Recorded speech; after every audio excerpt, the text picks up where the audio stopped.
Hey, it's Magical Mimi here, and the past few days have been really quite interesting energetically. I'm curious if anybody else is experiencing anything weird.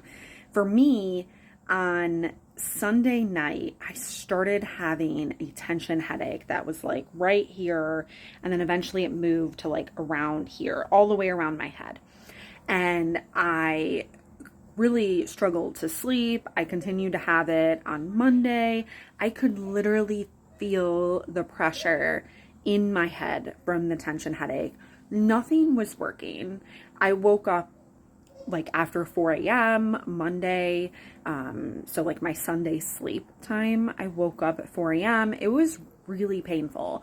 And since nothing was working, I was fairly certain that it was spiritual in nature. Given the very interesting encounter I had with a spirit on Friday of somebody that is orange in nature, I am pretty sure that's why I was having the tension headache.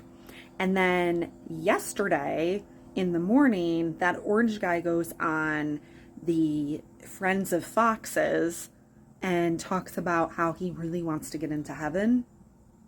He does.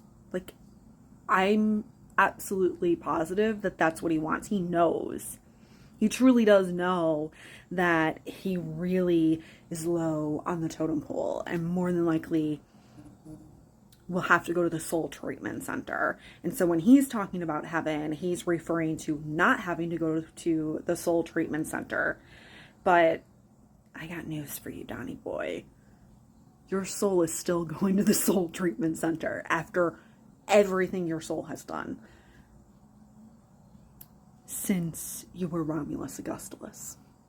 And if you are interested in knowing all the other past lives of the orange guy and why he has to go to the soul treatment center, because this is the fifth evil incarnation, you can watch the Divinity Chronicles podcast with my twin sister, the Divine Krysanthe Mama, and I, which we have a new episode out. It's part of the Three Waves, a Transmission of Truth series, where we got three messages that are intertwined together over the course of the night by 30 different spirits. It started as 12 and then 9 more showed up and then 9 more. So by the end, there was 30 total spirits.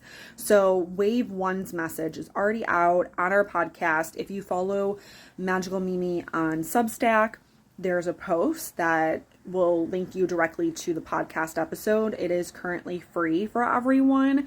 If you can become a paid subscriber, we would greatly appreciate it. This is our source of income right now, so we would definitely really appreciate that if that's something that you can do.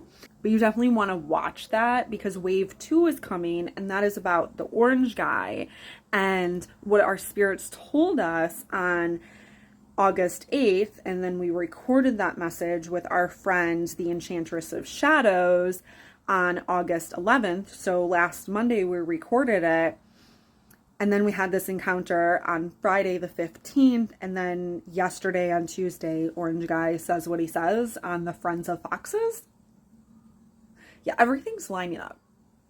It really is. And you really are going to want to watch these episodes. So wave 2 with that message about Orange Guy, I'm still editing. It will be out later this week. And then wave 3, the third message, shows how they're all interconnected from wave 1, which is about the oppression of children.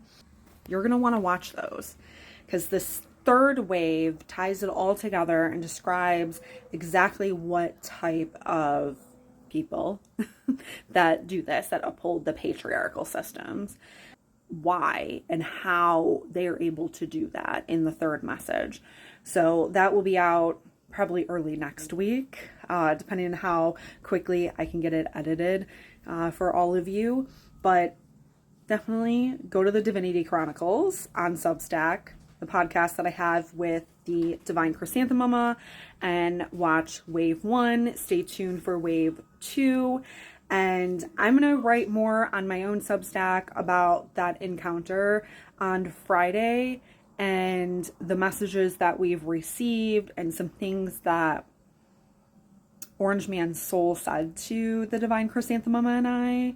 And how that ended up manifesting in what he said on the Friends of Foxes. It is so, it's, to me, it's like bizarre. I'm like, wait a minute.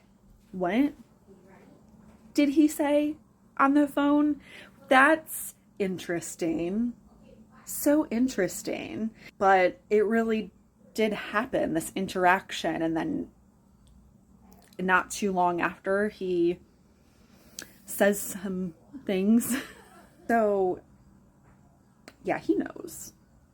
He definitely knows. And no, he is not doing well at all. Hence why his soul was able to come to me and talk to me in the way that he did, which I'll explain more on my Substack. So, yeah, it's still like wild to me. It really is. But knowing what he said on the Friends of Foxes and what he said during that discussion on Friday, it's not surprising, actually, that he said those things on the Friends of Foxes. So, yeah. I'll have that up soon as well, so you can read about it, because I'll probably type it out. I don't know that I'll record it. I haven't decided yet. But either way, there will be a post on my personal Substack about that. So, go check it out. All right. Until next time, peace be with you.